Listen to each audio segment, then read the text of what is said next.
The Fairchild Republic A-10 Lightning Bolt, or simply the Hog, is one of the most iconic planes in the US Air Force. A plane developed in the middle of the Cold War with a specific type of warfare in mind. If the Cold War turned hot, one area was destined to become a battleground. A 50-kilometer corridor of lowland valleys called the Fulda Gap, where any invading troops would be channeled on their march from East Germany to West Germany. It was the shortest route to France, Frankfurt, and the strategically important Rhine River. If war broke out, this corridor would be a vital region to secure, and each side of the Fulda Gap was defended by armoured divisions.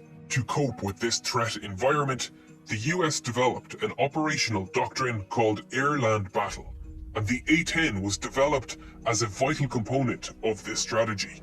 A low-flying tank killer, which would work closely with the troops on the ground to break up enemy formations at the front, while high-flying bombers harassed the supply lines at the rear. The A-10 was a plane designed specifically for the role of close air support. Close air support is exactly that, close. Close to friendly forces and close to unfriendly forces. It requires a plane to be capable of absorbing a great deal of damage as they come under fire, and to be incredibly accurate with its weapons to avoid friendly fire. A plane with this role needs some unique qualities. It needs to be available at a moment's notice. In an ever-evolving battlefield, troops could need support without warning, and because of this, the plane needs to be nearby and ready to go. This means working from forward bases that may not necessarily have all the infrastructure and equipment that other planes need to operate. Its survivability needs to be best in class. Flying this close to the ground is going to result in every man with a weapon taking potshots at the plane. As a result, the plane needs to be capable of dealing with small arms, machine guns, anti-aircraft guns, and even missiles. A-10s frequently limp back to their base with damage so severe that they would have downed another plane, with parts of their wings ripped off, with an engine taken out and hydraulics unoperational. And coming with this, the plane needs to be simple and cheap to manufacture. The Air Force made it clear from the beginning, in a battle of cost versus performance, cost would be prioritized. In an all-out war with the Soviets, quantity and ease of manufacturing was going to be a huge factor. Like the Sherman and the T-34 tanks, which were so influential in World War II, a future war between the Soviets and the US was expected to be won by whoever could out-manufacture and maintain their equipment. This plane was intended to be a cheap and rugged workhorse. It needed to be made with readily available off-the-shelf parts, so maintenance crews could easily interchange parts to repair damage quickly and at a low cost. Contractors bidding for the manufacturing contract needed to consider all of these factors and design the entire plane around the primary armament, which was chosen before the design process started. The General Electric GAU-8A, a gun whose sound is so recognizable it has become a meme. The gun takes up a significant portion of the plane's internal volume, at nearly 6 meters long, fitting snugly below the pilot. The largest part of the gun is the ammo drum, which typically holds 1,150 30mm rounds. The rounds are delivered to the 7 rotating barrels along a linkless chute system, which also pulls the shell casings back into the ammo drum after firing to prevent the expended shells from damaging the plane.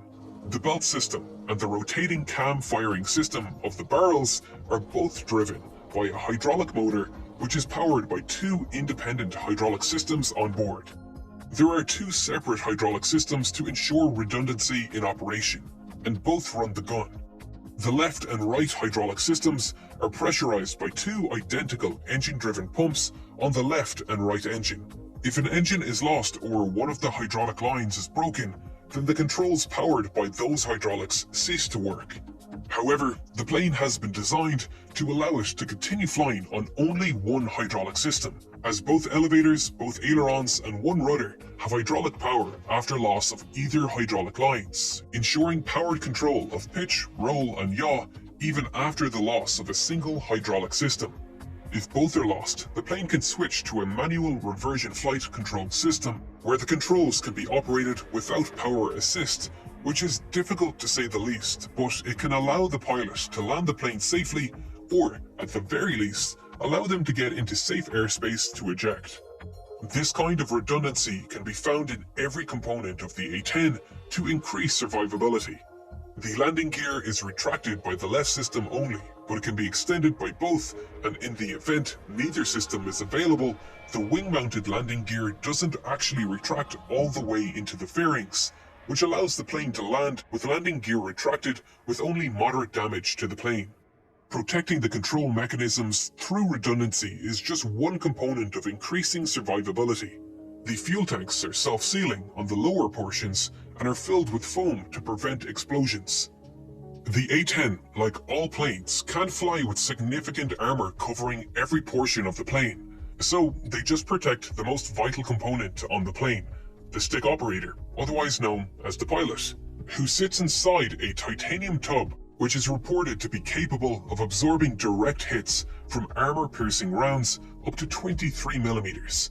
The canopy is also made from ballistic glass, capable of taking hits from small arms, but this isn't the type of plane to be flying upside down over the battlefield. This is more for shrapnel from anti-aircraft fire and missiles. The A-10 also carries more chaff and flares than any US Air Force legacy fighter. Chaff is radar-reflective material which confuses radar-controlled missiles, while flares confuse heat-seeking missiles. With 4 dispensers located in the landing gear pods and another 4 on the outer wingtips, for a total of 16 across both wings, which can be triggered automatically by radar and laser detection systems on the nose and wingtips of the plane, or simply fired manually by the pilot. One of the most striking features of the A-10 is its strange engine placement and tail configuration, and this too was a design feature to thwart enemies with heat-seeking missiles.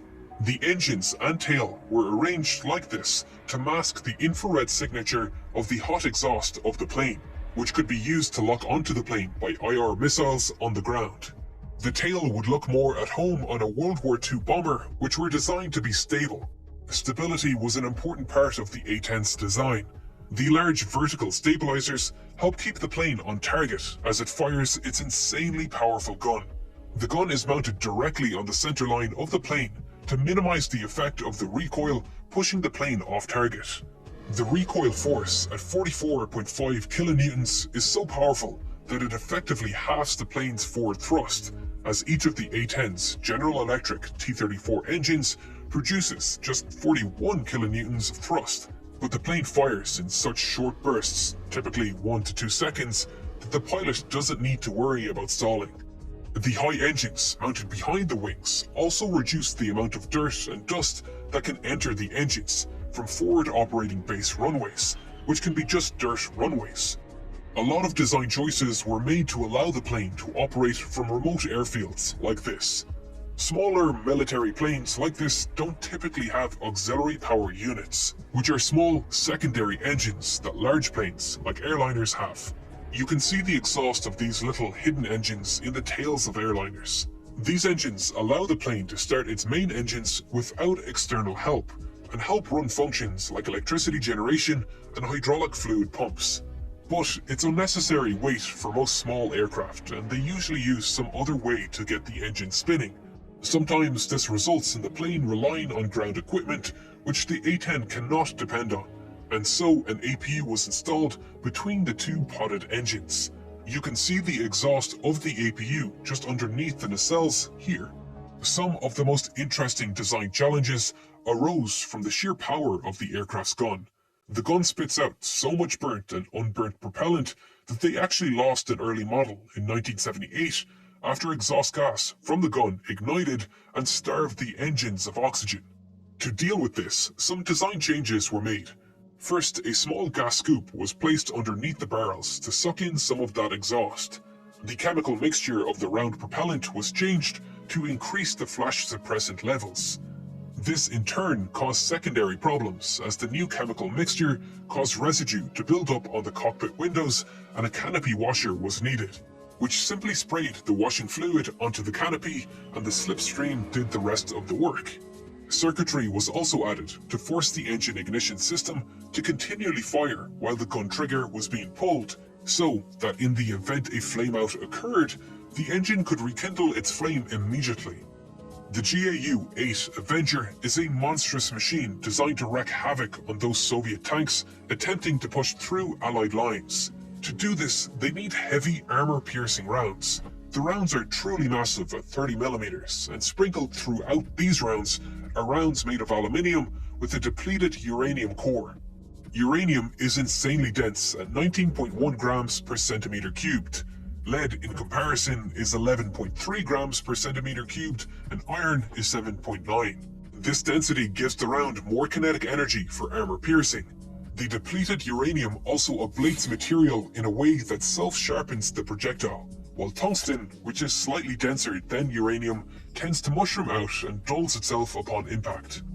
There is currently 700,000 metric tons of depleted uranium stored as uranium hexafluoride in huge storage cylinders across America, costing uranium enrichment facilities a great amount in maintenance. They are simply delighted when someone gets it off their hands and fires it at high speed into a country thousands of miles away. It's a cheap and freely available resource and has the perfect material properties for armor piercing. But the efficacy of using depleted uranium is obviously not good. Many war-torn regions have blamed its use for elevated cases of cancer. The A-10 has been under constant threat of retirement. Detractors have pushed from the very start that the plane is not needed. First, it was the F-16 which should take over its job, and now it's the F-35. And both sides of the argument have valid points. The F-16 and A-10 can carry similar amounts of ordnance into the battlefield if needed. Both have 11 hardpoints with a carrying capacity over 7.2 tons, but attaching heavy equipment to its wings negates the biggest advantage of the F-16, its maneuverability and ability to conserve kinetic energy in dogfights. The F-16 was designed to be a multi-role fighter, while the A-10 was designed for one job and one job only: getting down and dirty and taking some punches like Rocky. While modern planes like the F-35 were designed to be more like Muhammad Ali, bobbing, weaving, elusive, striking and moving out of the enemy's range before they can react. The two planes were designed in completely different eras, with completely different military doctrine in mind, and trying to compare the two without acknowledging that is silly. The F-35 is designed to carry a small payload of weapons in its internal weapons bay, while stealth is a high priority, but it can carry just as much as the F-16 when air superiority is established. It's a multi-role fighter designed for the modern battlefield. Ultimately, the A-10 found a role in wars like Iraq and Afghanistan, where the threat level and sophistication of enemy weaponry was relatively low, like the battles expected in the Fulda Gap in the 1980s. The A-10 persists today because it excels in its role as a close air support vehicle, and its low cost of running compared to other military planes has kept it competitive, allowing it to be in the vanguard for military operations today. A plane the infantry can see coming over the horizon, like Gandalf arriving into Helm's Deep to lift the siege.